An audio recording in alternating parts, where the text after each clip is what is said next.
Sa totoo lang, malalamang malalaman. Ganito kahirap maghugot, no? Kasi mabubulol-bulol ka na. Lalo na kapag nakaraming linyahan ka na, yun, mabubulol-bulol ka na. Ako kasi kapag gumagawa ako ng mga content, sinasagad-sagad ko na. Actually, nakakagawa ako ng mga 10 to 20 hugot sa isang upuan lang ganito. Kaya, hindi maiiwasan na mabulol-bulol na.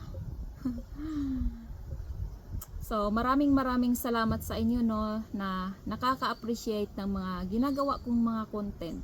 Actually, siguro naisip nyo na ayan, hugot lang yan, nagsasalita lang yan, mabilis lang yan gawin. Oo, mabilis lang gawin kapag tigi-isang hugot lang yung gagawin mo. Pero kapag katulad ko na kapag nagagawa ng content, sinasagad ko na, ginagawa ko na ng 20, ganun, or over 20. Kasi bihira lang ako magkakaroon ng time na ganito, yung ako lang mag-isa, or yung tahimik yung lugar. Kaya kapag nakaupo na ako, naghuhugot, ayan, sinasagad-sagad ko na. Kaya nabubulol-bulol na. So, I hope no, na-appreciate nyo.